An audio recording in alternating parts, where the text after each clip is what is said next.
believe I'm standing before you today to pay homage to my husband of 34 years. I'm not here today to share all of his accolades and the awards that Rick has received throughout the years, but instead, I want to give you a window to look through and see a small piece of Rick's soul, his good heart, and the kindness that dwelled in him, and a little bit about our love story. Rick and I met at the Westin Peachtree Plaza Hotel in Atlanta, Georgia. When I was first introduced to Rick, he had that blonde, curly afro hair like you've seen in the pictures around the room. He was trying to hide the fact that he was balding. I told the girl that was introducing me to everyone that I thought he looked like Art Garfunkel. I will say, though, that through time, Rick became my go-to guy. If I had any questions on the capacity of a ballroom setup a specific way, Rick knew it all. He helped me to become a better salesperson. A friendship ensued, and we share a cup of coffee every morning and talk about what was going on in our lives. One morning, Rick walked into my office to grab me for some coffee, and he cut that fro off, and he slicked back his hair, what was left of it. Well, I finally saw that charming smile, those straight white teeth, and those beautiful blue eyes. Let's say it was at that moment that I knew that I wanted to be more than just friends. Rick always tells the story that when he walked me to my car before we were dating, that I put the moves on him first. For 34 years, I infinitely denied it every time he told that story. When he was laying in the hospital and it was just the two of us, I said, I love you so much, and you're right, I did put the moves on. He squeezed my hand and he said, I love you with all my heart. And yes, I know you did, but it's our secret. Well, let's put it into perspective. It was just a peck on the cheek. When Rick and I started dating, he was very affectionate, and my mom said, my God, Janice, that boy hangs over you like an old coat. Yes, Mom, he did, and I loved it, and it never got old. While we were dating, Rick took me to a play. It was called Let My People Go, and I thought to myself, wonderful, he's sophisticated, until the cast came on stage and they were all nude. It did take a bit of adjusting your eyes as to where to look, but it was really a good play. Rick also booked our first flight together. We were going to Jamaica, the Grill to be exact. And where did we stay? At Hedonism 2. With the nude beach to the right and the topless beach to the left. We were on the topless side. And Rick was using the old adage, when in Rome kind of thing on me. I did not acquiesce. However, I will say that Rick was no longer in charge of our social calendar. I can see him right now with that big grin on his face, looking down at me saying, hey baby, can't blame a guy for trying. I knew from then on that my journey with Rick would be anything but boring. Rick was a very loving and compassionate man. We saw that in the way he treated our family. When John cut his hand and had to have emergency surgery, who arrived within moments of getting home from his business trip? It was Rick. When his sister Sharon had breast cancer, he flew up there. When his dad had open heart surgery, he flew up there to be with him. When his mom fell ill, he went there to take care of her and cook nutritional meals for her. Rick flew to Alabama for his brother Tom when he was rushed to the hospital to be with him, and ultimately took care of all of his affairs after Tom had passed. Rick flew to Atlanta to care for his brother Jeff after his surgery, and ultimately brought him home to Florida to care for him until his death last September. Rick didn't just show up for the bad stuff. He also could be counted on and offered help. One of the greatest acts of love was when he chose to marry me, a woman who already had a child. It takes a very special man, in my book, to give up that opportunity to have his own child, and that's exactly what Rick did when he married me and became John's father. I wasn't supposed to look at the family. We enjoyed countless vacations together, and when John got married, we enjoyed vacationing with the grandkids. When John was grown and out of the house, Rick got involved with Big Brother's little sisters in Texas, and his little brother Tyler was 7 years old. As a testament of that close relationship, Tyler and his family are with us today. Once we were in Florida, Rick began working with men who had Alzheimer's and dementia. Rick found that to be very rewarding, and again developed very close relationships with the men and their families. Rick had a heart as vast as the universe. He loved unconditionally, gave generously, and forgave easily. Rick was also known to be a prankster and a jokester, or a tormentor as he was dubbed. In relationships, you try and flex and do things that the other one wants to do. In this particular instance, Rick wanted to take John and I to a haunted house, which really wasn't our cup of tea, but we went for Rick. We walk in, it was dark. He pushes me in the front, and there were several displays that were pretty alarming, but I tried not to let it get the better of me. All of a sudden, this guy jumps out in front of me with a chainsaw blaring, something like out of the Texas Chainsaw Massacre. Of course, I was startled. I was scared to death. I freaked out. I started screaming, and I ran into the plywood wall and knocked down their entire maze. Rick was laughing so hard, and John, too, was scared out of his mind. We never, ever did haunted houses again. While I have memory after memory and funny stories that I could tell you for hours, I do, however, want you to know that Rick was an organ donor and that they are giving his corneas to 2 people. What a blessing that 2 individuals will see the world through Rick's eyes. I can get through this part. As Rick was passing, he gave us such wonderful gifts. He spoke to everyone who came and visited that Saturday and Sunday. He shared his heartfelt sentiments, his love, and his encouraging words. I'm sorry, I read that part already. These were his departing gifts to us, and in turn, his heart was filled with love. I asked Rick that night, "Baby boy, did you have a good day today?" And he replied, "Janice, it was the best." And later that evening, he told me that he was at peace. Thank you, Rick, for being my personal sunshine and filling our years together with such happiness. My best friend, my love, my husband, your spirit, your love, and your light shine forever in our hearts. I will love you for eternity until I see you again. Janice.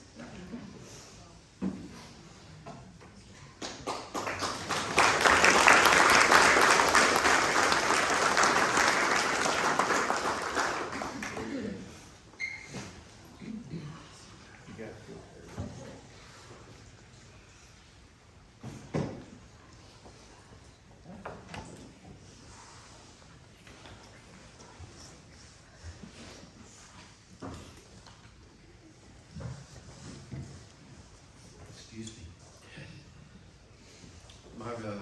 My father, Rick, was a great man.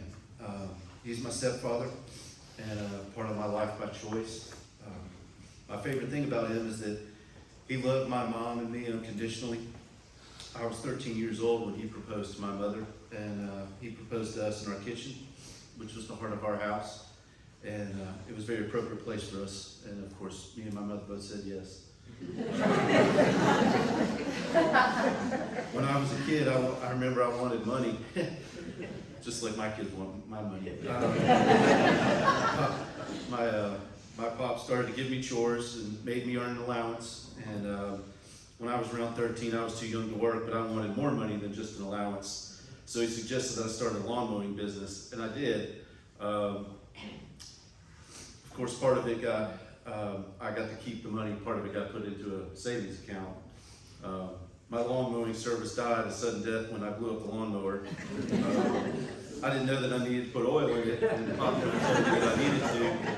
And one day Mom was actually using the lawnmower, and the whole side of it blew out the side, about blew into her leg, and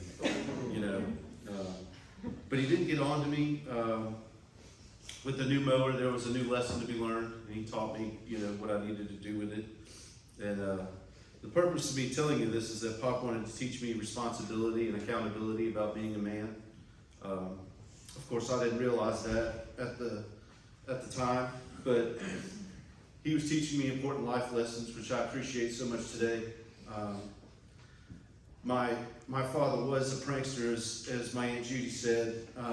I'll never forget the time when we were, it was dark out, and Rick drove us, me and my cousin Brooke, down this dirt road out in Rockdale County in Georgia. I mean, out in the middle of nowhere. And he pulls the car down this dirt road, and he stops, and he gets out, and me and Brooke are looking at each other like, well, we're not sitting in the car by ourselves. So I think, I don't think Mom and Rick were even married then. I think they were dating. And I was young, maybe about 12. And he starts walking down this dirt road, and me and Brooke start following him, and he's telling us this story about a serial killer that lived and all this. And me and Brooke look at each other like, you know, what the heck is going on? And then all of a sudden, Rick freezes, and he's like, what's that? And he stops, and turns around, and hauls butt back to the car, jumps in the car, locks the doors, turns the engine on, and starts backing up and leaving me and Brooke in the middle of the road. I mean, scared the bejesus out of me. And then, of course, he finally stopped, unlocked me and Brooke are like, jerking the car in. He finally let us in. He's dying laughing, thought it was hilarious. I felt scarred. You know? I still to this day don't like to drive down a dirt road. You know, I had a lot of respect for my father, and I asked him to be in my wedding party. I think the greatest gift that I ever gave him was his 3 grandchildren that adored him. They called him Riri. Riri loved to be with them, and while we were all gathered in the kitchen cooking, me and my mom, usually Riri would be on the floor or chasing them around the house and playing boogeyman and, you know, just loving on my children. And when Riri and Gigi, they called my mom Gigi, when they come to visit, or when my kids went to Houston to go visit them, they always made sure they did something very special for the kids. And when the kids were at the hospital visiting Riri, he noticed that Austin needed to shave, and Rick pulled out his electric shaver and started shaving Austin right there at the bedside. And but Riri taught me many different things, whether it was life lessons, how to water ski, or how to be a better cook. But most importantly, Pop taught me how to be a man, to be a husband, and the father to my kids. Excuse me. But he showed us love, and that you can't express in words, but in actions. And a life well lived is one lived with kindness, integrity, and unwavering love for your family. And I can only pray that he knows how much that I love him, and how much that he'll be missed. And Godspeed to my father. Thank you.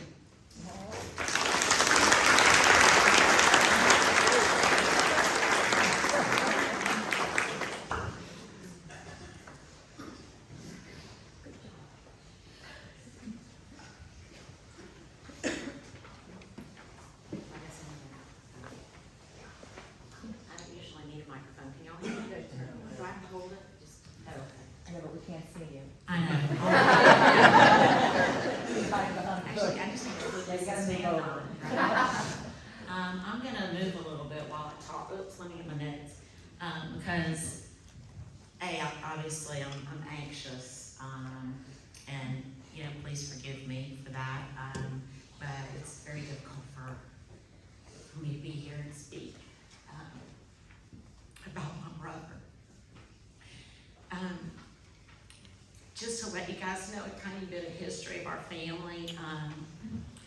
We have 5 children, and Rick was the oldest, and there were 4 of us 2 years apart. We call it the Cleveland clan, let's say that, because we weren't up there. And even though I don't sound like it. And then after Jeff, we moved down to Mississippi with my stepdad, and Laura was born 8 years later, so 72.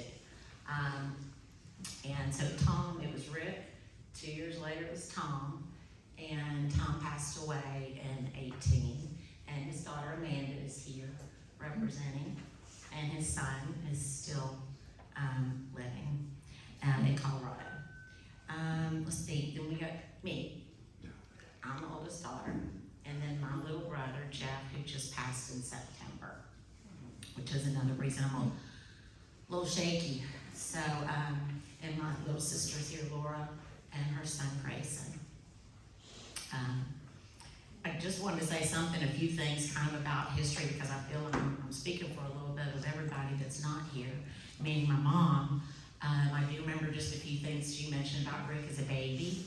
She wanted my mom, first of all, some of you knew her, she was beautiful, blonde hair, blue-eyed woman. She wanted, and curly hair. And she wanted a beautiful, blonde, curly-haired, blue-eyed girl. She got Rick, and Rick was beautiful. I mean, people were calling him a girl, so she kept cutting his hair to try to keep it straight, you know, but he was a beautiful child. And she said he was easy, very happy. She catered to him a little bit much, but that's probably natural. And that she could not keep him in clothes because of how fast he grew. All I remember, being number 3, was the pictures, and Rick's in high waters. If anybody sees any old pictures of Rick, they're high waters, because that kid, I mean, his legs, you know, I mean, we don't know where that boy came from. But obviously he was born for greatness, athletically anyway, later. That was pretty much funny. And then my mom also said something about she would sing that song, "Open the Door, Richard," to make him eat breakfast. Then Tom, you know, basically, Tom had to turn into a little rascal because obviously he couldn't outperform Rick. Being smaller, less athletic, he had to outwit him. You know, so Tom was pretty much a little hooligan, a rascal. And they had a good time. Like I said, they were best friends. And a few times, you know, Tom usually was the bad boy. Rick always, you know, was in charge, so he ran him on. But a few times Rick did get the best of Tom, and Rick was so proud of that. The one time that I remember that my mom, I think she said that they were outside, and I clarified with him a few weeks ago, that they were outside and Rick had cookies in his hand, and Tom was fighting for Rick's hand for the cookies. And he went back inside. He said, "Mom said, give me a cookie. She said I could have one." And he grabbed Rick's hand and opened up his hand, and it was a bug. And he shoved it in his mouth before he even knew it. So he was so proud he made Tom eat a bug. And the other time, they all had to share a big bedroom with a bathroom. And they all had to take turns cleaning that bathroom, which I had to do occasionally, which is not fun. And Mom said she heard screaming in the back. Somehow Rick cornered Tom, finally got him in the tub and laid out all of his years of aggression. And Mom had to call my dad, Jim, is what we call his stepdad, to get in there and pull him off. But yeah, Rick finally, he had it. Tom just nitpicked. I mean, he was a little stinker. I would say regarding Jeff and I, when we were growing up, Rick was more of a teaser. I did write in my little note, tormentor, Judy, but I decided to back off, be a little bit kinder. But, you know, I think we all know the little prankster. But, so I think, you know, we were good, really good targets. He had a good time with us growing up. But Jeff, I just remember when he was a baby, one big thing that stuck out, I'd say 3-ish, 4-ish. We were still in Ohio. And Rick would do this almost day after day for like a whole summer. He would get this scary monster mask and chase Jeff back and forth to the front yard. And little Jeff would be screaming. We would tell Jeff, Dad, you remember, we would tell Jeff, it's a mask, it's a mask. He'd throw Rick, take it off. Mom would yell at Rick. He'd take it off, see it's a mask. Later on, Rick would mask back on. That was hilarious. And for me, I don't know where he got it. I guess I got a big head. So Rick decided that I had a big head as a baby. And my thing, oh yeah, there's songs made up, poems. He even said literally, y'all, and I believed him, that me and Mom went in a taxi to get you from the hospital when you were born. And the taxi cab driver turned around and said, "My, that's a lovely baby. However, doesn't she have an unusually large head?" I mean, Hedrina, yeah. So that was just one of the things. But whenever, you know, he enjoyed being in charge. He enjoyed the babysitter role, obviously, judge, jury, executioner, etc. So, like I said, he did enjoy it. But when things came to push or shove and you needed Rick, he emerged.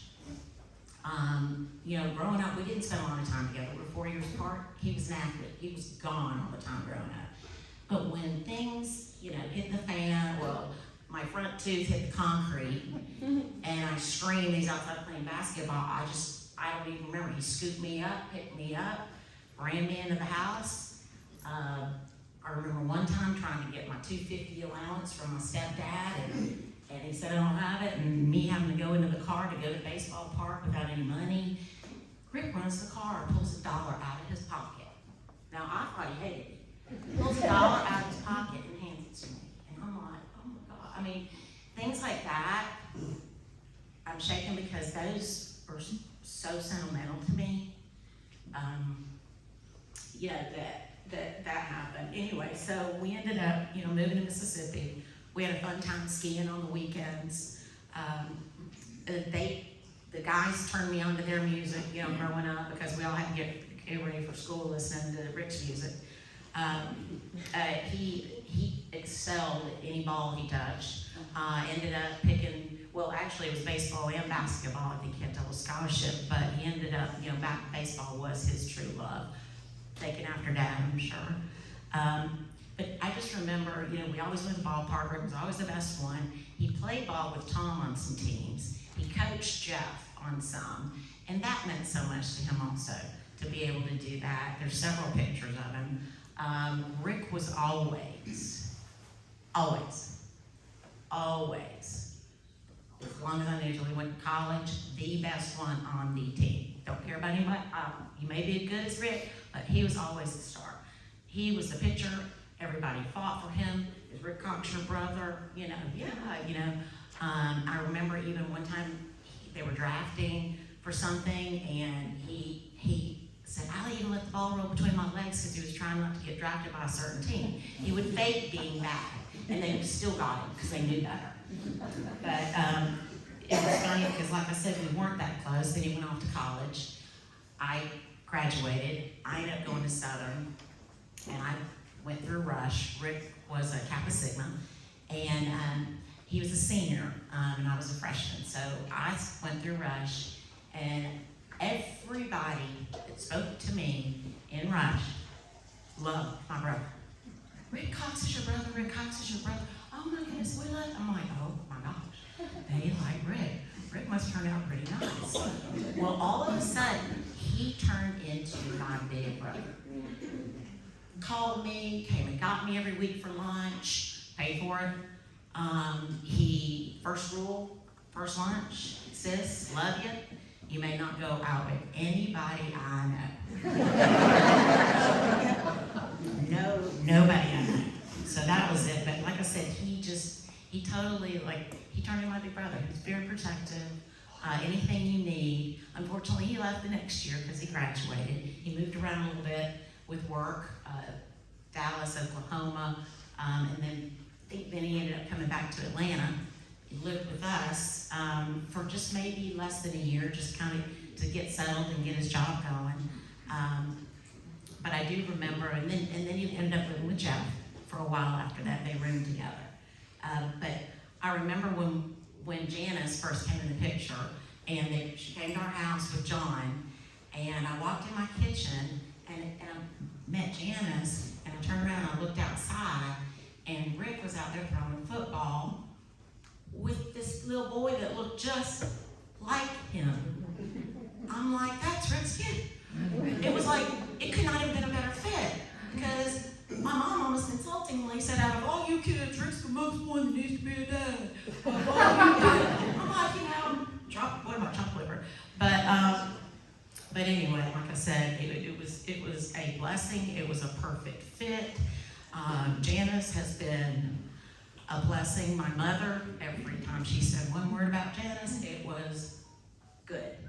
She adored Janice. She adored you. And she was so thankful, as we all were, that you were such a wonderful wife to my brother. Specifically, to find his keys, his wallet, his glasses. See, I know for sure that I had to FedEx his sunglasses for $35 because there was going to be a golf tournament that weekend back to Texas. And there was another one that was, I remember, he called me and he goes, sis, I'm at the airport and I left my golf clubs at St. Marlo's. I go, wait, how do you go play golf and leave your clubs at what? Yeah, yep. Jeff had to drive him to the airport because he was already there. I had to go to St. Marlowe's Country Club and get those clothes. I'm like, how do you do that? I mean, like it's not like even a tennis racket or something or a towel. But anyway, throughout his life, just to keep going, get over through this. I'm sorry. Like they already spoke about Rick being so giving with a big brother, that always looking for a way outside of any normal avenue to give and to love. And even when he came down here and they were gonna get, their dream like 5 years ago, and he's like, sis, how can I do this? Because he knows I'm an old RN and now I'm a glorified caregiver, which is my passion. And he was like, sis, how can I do this? And I go, well, hey, it's what you do, how to set up a profile, and you just put in what you like to do. And he goes, I do this for free. Because initially he's like, I saw this lady walking across the parking lot, I would do it for free. And so he ended up getting a little change, but he ended up getting so much more out of it because he loved these people. He loved his patients or his clients. The lady he worked for, the gentleman that he worked for. My little brother even picked up some caregiving, and he ended up taking care of Rick's former client that was down here for a little while. Anyway, I just remember how much Rick enjoyed it. I just want to say one other thing about Rick and Janice coming down here to get their beautiful home, their life, and everything they deserve. To get Dad down here, which was Rick's dream, be close to his dad. And I know that Rick also has been very supportive, you guys, of Dad and Jan being here. And from what I've heard from neighbors, he helps whoever needs a hand. But this community that has been built, there are people from everywhere, people online, or people here that have traveled so far. But this new community of church, of neighbors, is very, very touching and amazing. And I just want to say thank you. We're all grateful for all of you for spending time with us and celebrating Rick, because he certainly deserves it.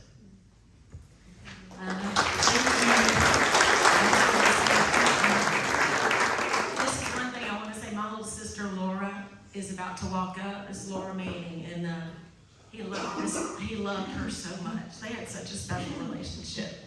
Here's Laura.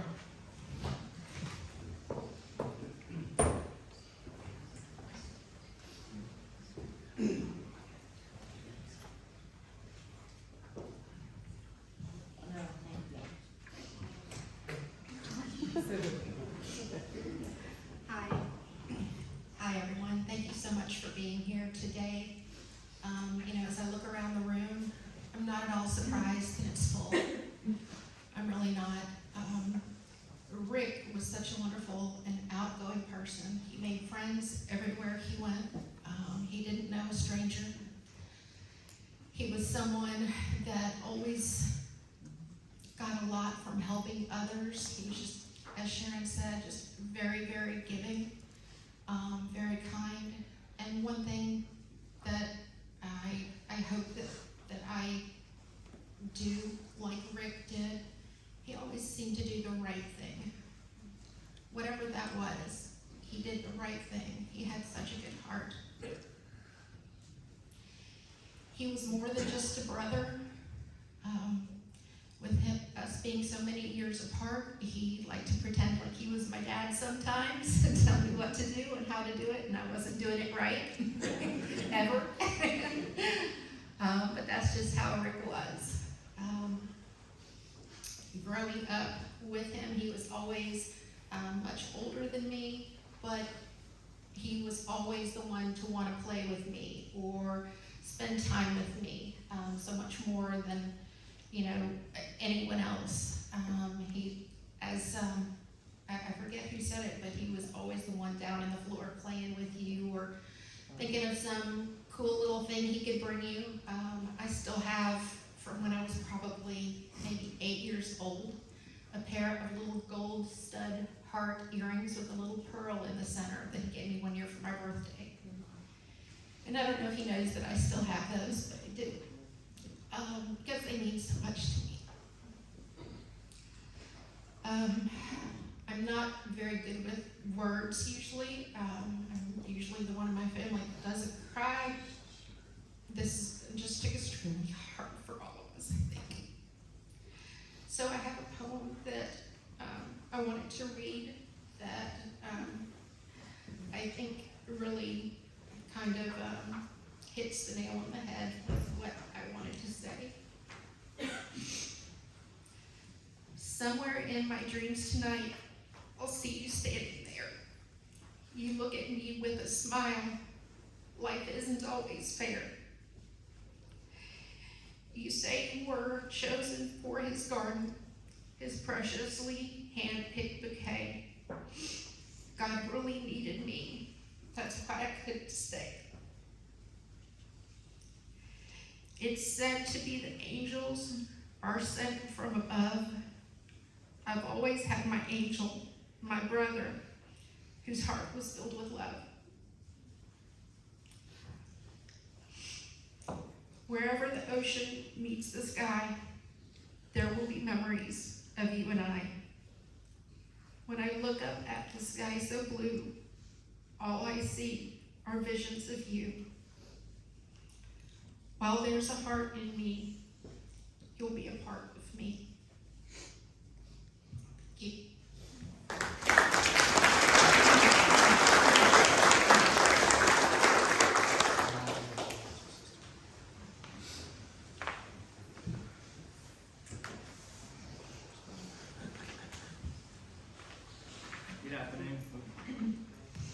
Good afternoon. My name is Brad Posh, and I'm Rick's nephew.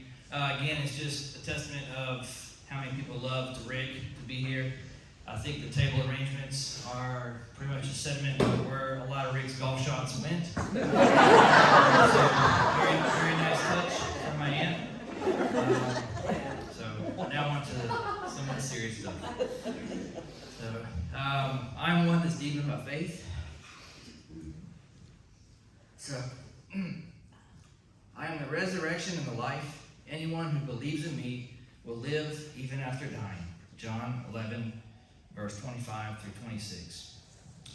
Rick Cox, born on August 27, 1957, died and born again on January 8, 2025.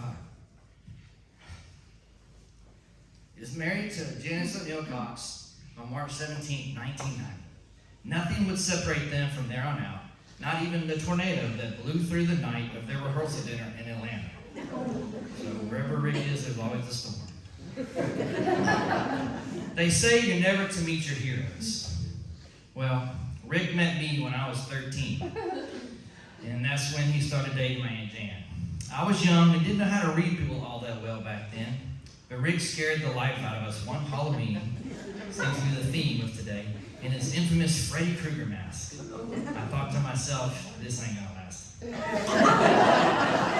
I was wrong. I misread my beloved Uncle Rick, soon to be known by some as Rick Cox, Rick, Ricky Ricardo, Ricky Dicky, and for anybody that has ever ridden in a car with Rick, Kirby Cox.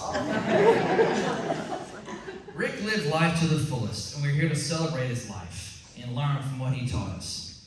Rick looked up to the three big J's, and I would hope in this order: Jesus, Janice, and Jimmy Buffett. He and I are both parrot heads and shared our love for our beloved Jimmy Buffett. It is stated that in the meaning behind one of our favorite Buffett songs, Living and Dying in 3/4 the Time, it is about the idea of living life to the fullest, embracing the rhythm, the flow of experiences, even when facing mortality. And Rick did just that. Rick and I shared other passions as well. Golf. It was one of Rick's many goals in life to beat me on the golf course. We'd battle it out any chance we got. You know, I played golf in college, so of course I had to give him strokes every time we played. However, as Rick's games improved, we decided to play heads up one day at Graywood. I thought, well, this will be another easy win. No, at that time he had the victory, and he did beat me, shooting his best round at that time, 72. He proudly has that scorecard to this day on his office. He was so proud that day that he had the pro rewrite the scorecard in calligraphy. No matter how many other times I beat him, that one time would always come up in conversation. Rick and I also were initiated in the Kappa Sigma fraternity in our college years. Rick is Southern Miss and I am McNeese. I remember when I was in college, Rick came to play in our annual Kappa Sigma alumni golf tournament. And I was looking for hotels for him in Lake Charles, and of course it had to be at a Hilton. He told me, "No way, I'm experienced this weekend like a college kid. Tell your roommate I'm staying with y'all." Kicker is, I wasn't in an apartment at the time. I was in the athletic dorm. But here comes Rick, dropping his bags like he owned the place, and somehow convinced my roommate to find another place to sleep. So y'all can imagine Rick being 6'2" in our small little dorm room in beds. After golf and a few, drinks, I just remember sitting up in my dorm room, sharing so many laughs and talking about life. Rick was the uncle all kids wanted.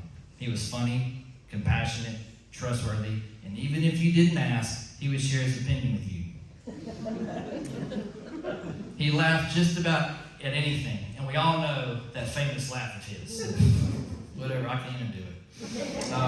When I spoke to Rick during his last few days, I told him, I'm not calling to say goodbye.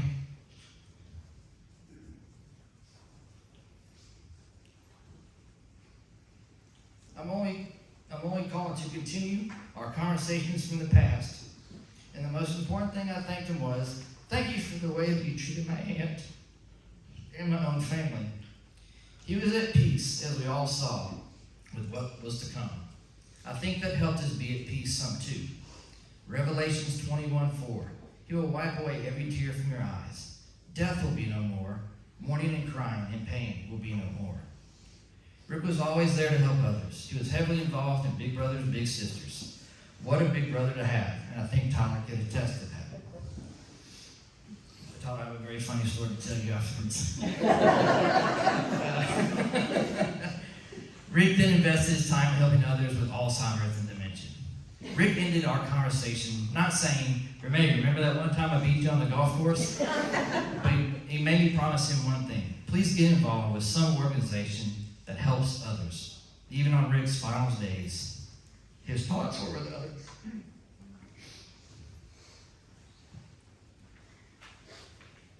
To my beloved him, Jim. Stay strong in your faith, knowing you will be together for eternal life. May you thank God every day for having Rick in your earthly life the 35 years you did, and know that Rick was thankful as well. I truly saw how much he loved you, and he was not one to shy away from publicly sharing little kisses with you, always rubbing your shoulders, kissing your neck, and rubbing those damn ears. Things I saw when I was 13 that made me say, and it soon taught me a lesson to never hide the love and affection that I now have for my own wife. Thessalonians 4. Then he who are alive, who are left, will be caught up together with them in the clouds to meet the Lord in the air. And so we'll always be with the Lord. Rick, I miss you. I'll never forget. And I promise to learn from you and help others if you have asked. AEKDB.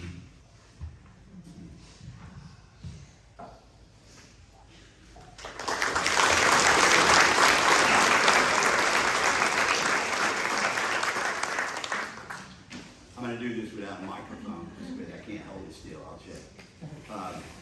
I am going to kind of change the tone a bit because I knew Rick before. Anybody in the room know Rick before 1977 other than his family? I did. This guy right here, some of the pictures you guys saw on the screen where Rick's posing and playing the guitar on a tennis racket, this guy took the pictures. I was in some of the pictures. We were in his room in the frat house. We were all Cat 6 together.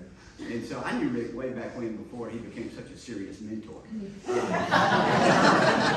a matter of fact, Rick smoked a lot of dope. We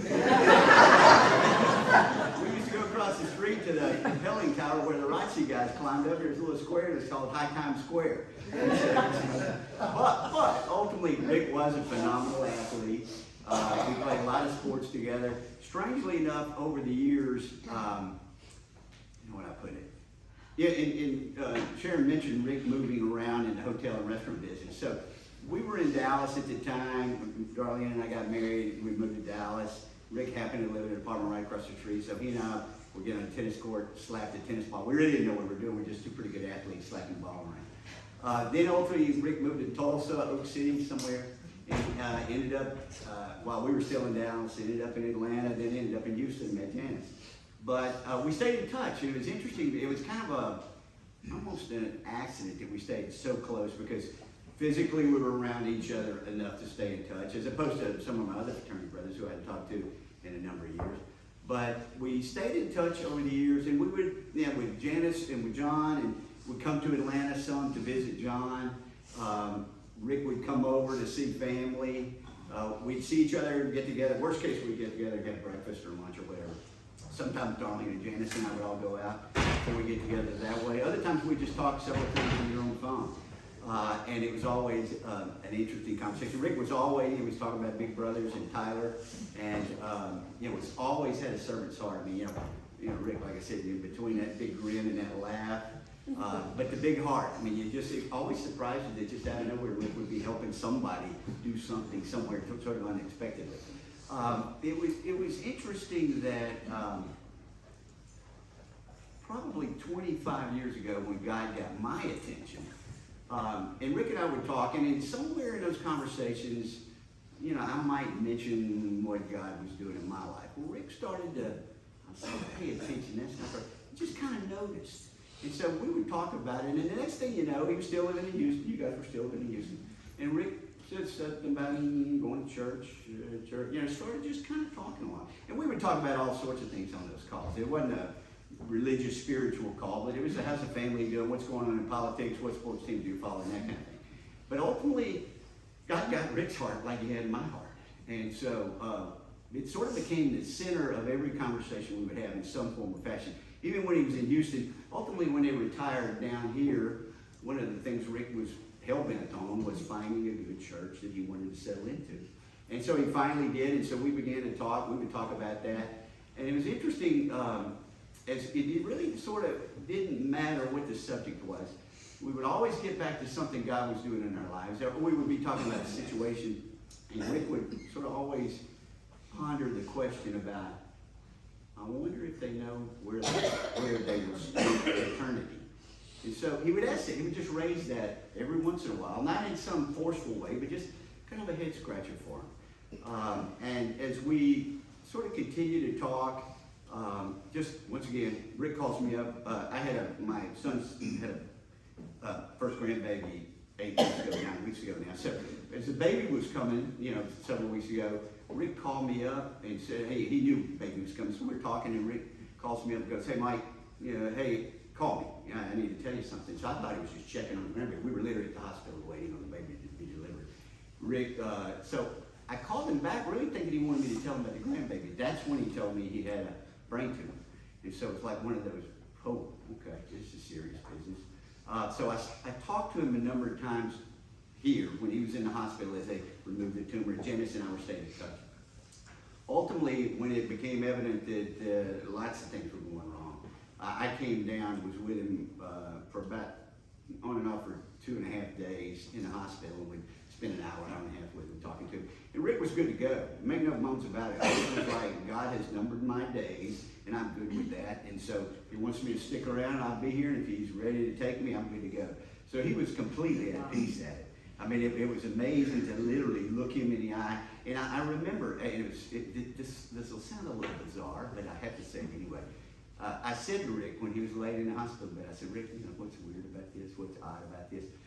I knew Jesus longer than you have, but you get to see him first. and he got a nice little chuckle out of that. But seriously, he was ready to go, and I am sure that he's probably wearing Jesus out with lots of questions. The one thing that I would say, just in closing, just to honor Rick, because the question he would raise every once in a while in our phone conversations was, so before your head hits the pillow tonight, just ask yourself, where will you spend eternity? And just ponder that for a while. That's a serious question we all need to entertain. And just literally in honor of Rick, take a moment and do that tonight. Thank you.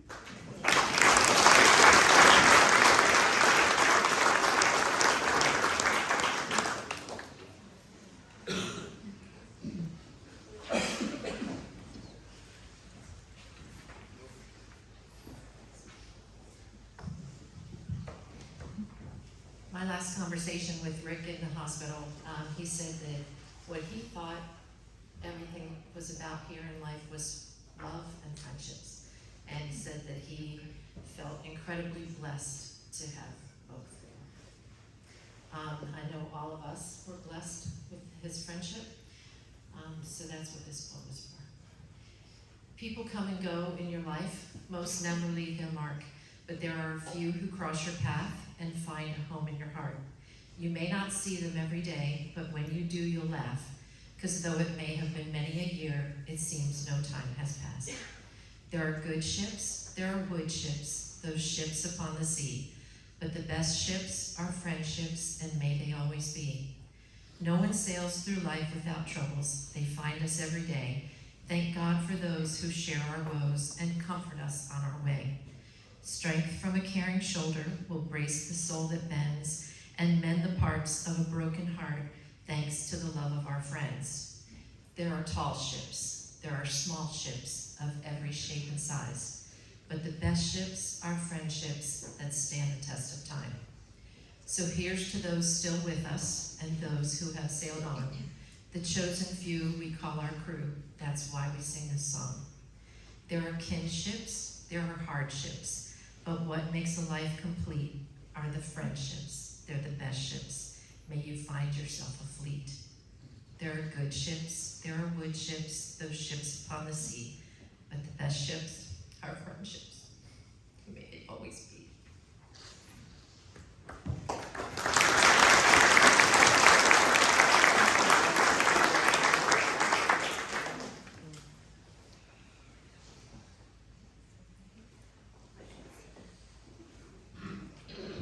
Anyone else? I'm going to close this in prayer.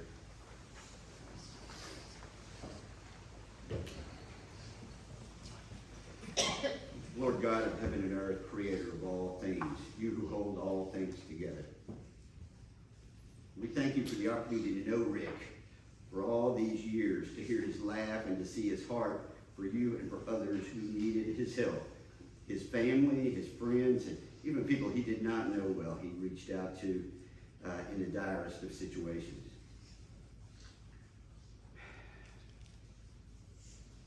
We know Rick is feeling just fine right now. And we suspect that he's got many questions for you that only you can answer. Those of us who know you will see him again one day.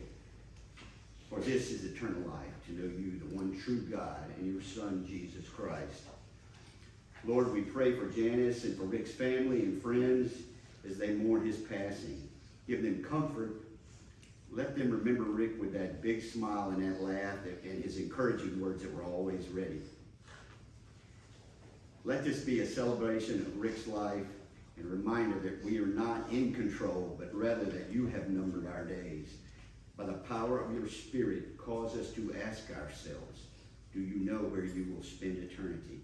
We pray all this in the matchless name of Jesus. Amen. Amen.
I'll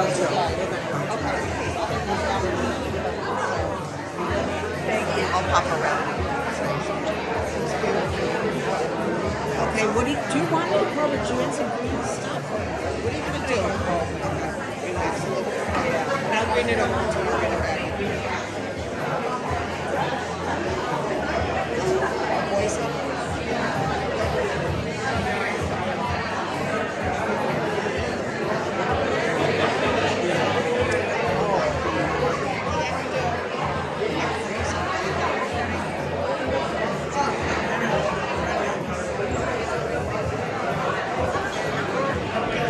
Let me get out of your way.